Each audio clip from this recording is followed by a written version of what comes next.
Two pieces of IMDb trivia on this movie. Number one, Melissa Boros is 19 years old. She plays 6 years younger. And the reason is because Ducournau didn't want to give this script to a kid. Oh, my God, no. Tahar Rahim, meanwhile, I did not know we have covered a Tahar Rahim film on this podcast. Yes, he is in Madam Web. He's in Madam Web. Yeah. Her web connects them all. So this is the follow-up from Julia Ducournau, French director who previously did 2021's Titan, which won the Palme d'Or at Cannes in that year. It's very that film is incredible, very exciting. Usually whatever wins the Palme goes on to win Best Picture. Titan is a little bit too crazy for that. Like, it's an insane, intense film. Too much for the Academy. So we've been very excited for Alpha, her follow-up, which is a little complicated. Alpha is a 13-year-old girl living in France. This is a French film. In some sort of kind of post-apocalyptic society that's it's a little unclear exactly the when of this, but she's a troubled young girl, teenager. She lives with her single mom who's a doctor, and one day she's at a party with other teenagers, and they're imbibing and smoking and just doing what teenagers do at these things, and someone gives her a tattoo of the letter A, as in her name. And they do it's one of these stick and poke kind of things, not super sanitary.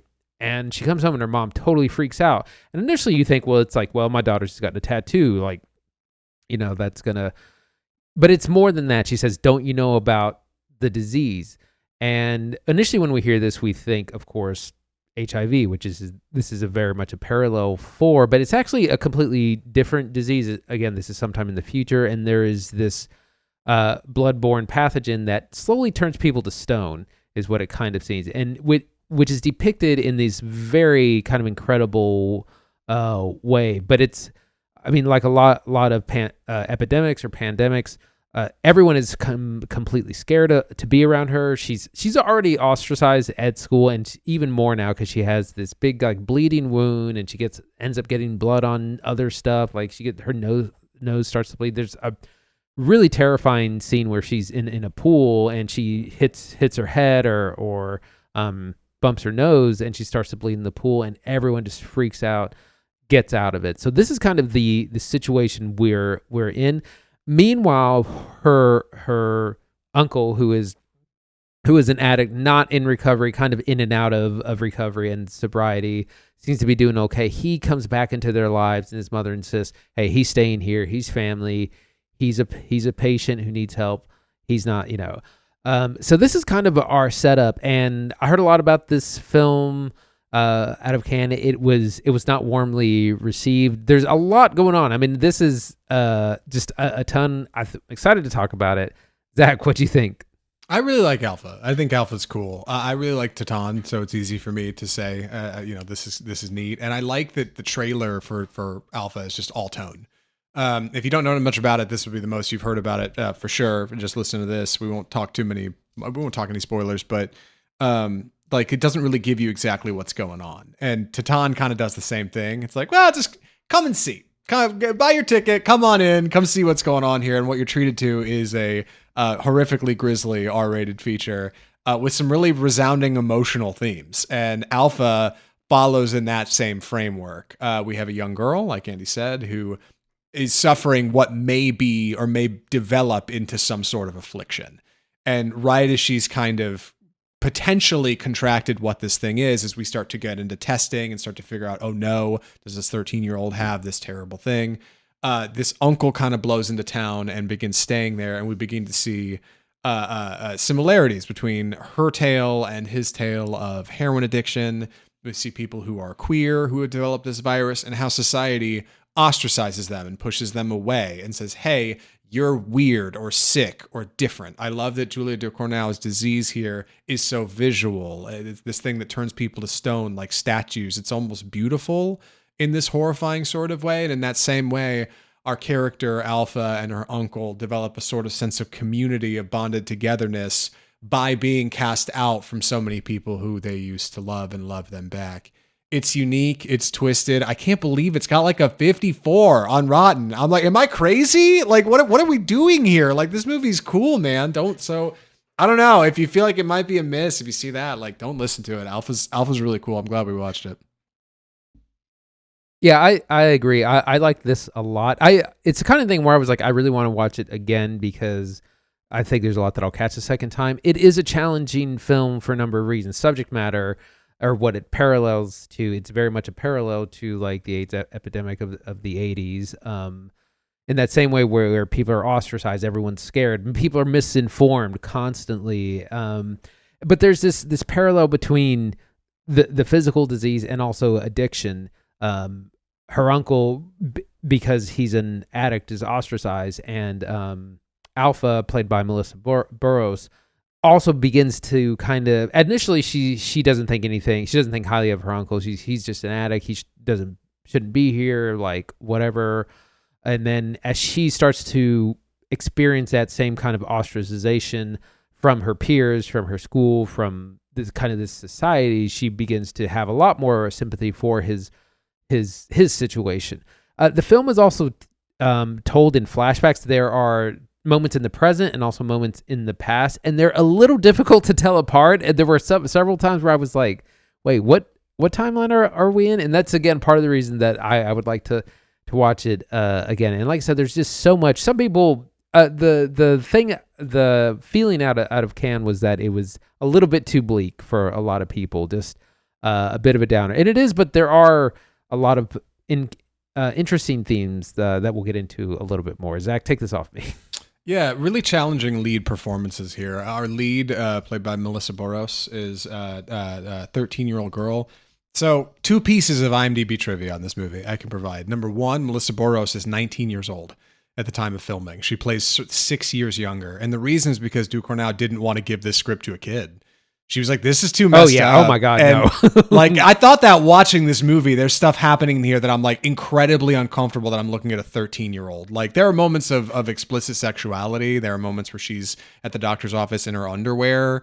There's moments where she's kissing a young boy at school and things start to get a little bit hotter than the rest of us would like. And it's like, oh God, there's the tattoo stuff. There are incredibly deep like themes of death and destruction and family and community and disease. And all of that is really challenging for a kid. So it's comforting in a way to know Melissa Boros is playing younger. Incredible. I never would have guessed. And it's funny watching. I kept thinking, I was like, this is a great direction for a kid actor. Like, Julia Ducournau's really got this tapped in. And then I'm like, oh, no wonder. She got somebody who's a bit older and played them down younger. It's a successful illusion. Works great. She's wonderful. Tahar Rahim, meanwhile, I did not know we have covered a Tahar Rahim film on this podcast. Yes. We have seen a film in the last few years that he was in. Andy, I bet you can tell me what it is. Only because I just looked it up. He is in Madam Web. He's in Madam Web. Yeah. Her web connects them all. He's the bad guy in Madam Web, right? He lost 44 pounds for this movie. He looks like Christian Bale in The Machinist. He looks so sick and awful and bad. But he's also so human. He's this kind of, when we were watching the movie, I said he's like Mary Poppins. Like, as soon as the Banks children need a nanny, she just blows into town on the east wind. Like, as soon as Alpha kind of needs a guide or some kind of support here, this guy just kind of shows up and like just kind of starts being in the movie and living with them, which is fine. The mother is great.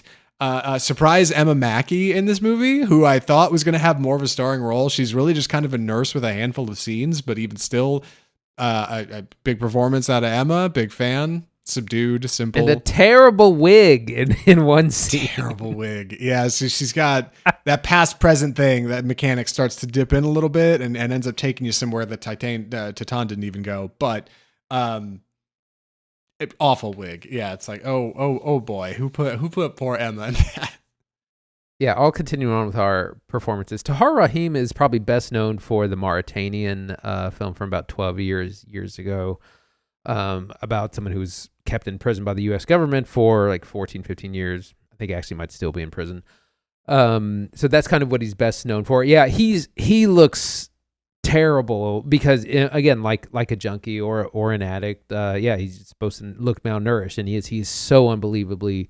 He's just a bag of bones in this. Alpha's mom, played by Golshifteh Farahani, is also incredible in this film. She's the mother. She's a doctor, and she's the head of the household.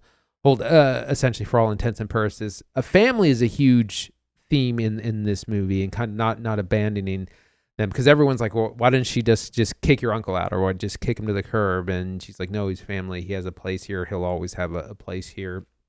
They are also, I believe, an Arabic family. The film is both in French and Arabic, I believe, which also plays into these feelings of isolation. But the Farahani, the mother character and doctor, like, she's also in the midst of this pandemic. Like, she works with these patients daily as well. So she's more educated, but also she's got to see a lot of tough stuff. And now she has the potential of her daughter, and this is not just it's a terminal disease as well. Like, it will kill you. There's no cure. Again, like the parallels to the HIV in the 80s. So she has an incredible role. It's got to do a lot of heavy lifting too. So it's mainly these three main characters that this drama kind of surrounds.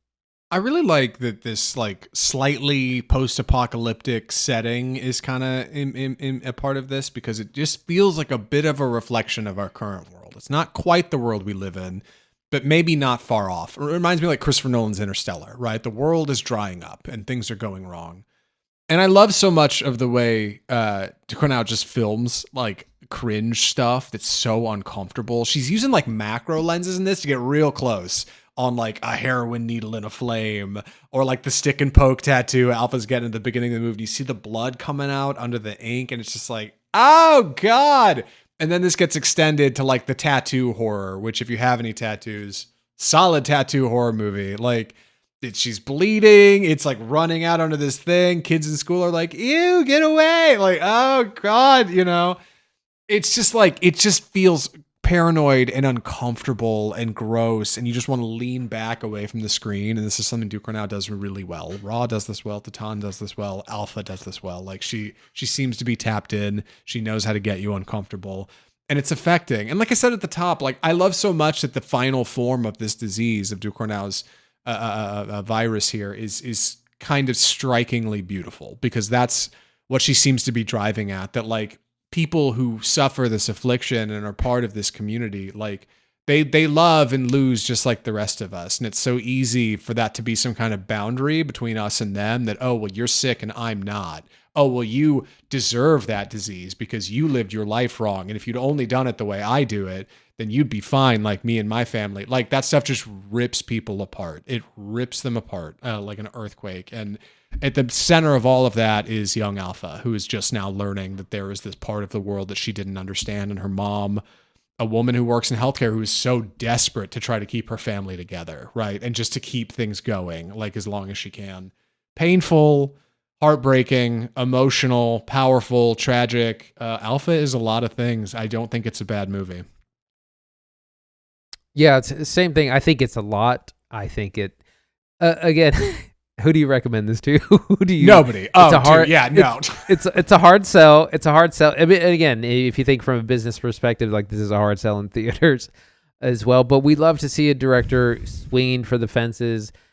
I mean, I was shocked at several moments in the film, like, just things I didn't expect to see or didn't know where they were going to go. And that's what I want to see. I want to see what I haven't seen before. I want to see someone talk about things in ways that we haven't done before. And this film accomplishes that. Yeah. Andy, would you recommend Alpha? I would, to the utmost cinephile. It is a challenging watch. It's not too long. It's only 2 hours. But incredible performances, very deep thematically, a complicated film, jumps between a past and present perspectives constantly, and perspective of all our characters. Great lead performances by everyone. Love to see what Julia Ducournau does next. Highly recommend. Yeah, Alpha rocks. A powerful, emotional, affecting allegory for the AIDS crisis, for communities torn apart by something none of us truly understand. Alpha's really cool. Go check out Alpha. Alpha rocks. We got to talk about some trailers, some upcoming stuff, some stuff we saw at CinemaCon. I teased a couple of these in this segment earlier. I'm excited to get into it. Andy, what do we call this segment? It's time for the trailer park. So the first thing we're going to be talking about is Street Fighter, which is a live-action adaptation of the Street Fighter video game from the 90s. This was actually adapted into a film in 1994, famously with Jean-Claude Van Damme and Raul.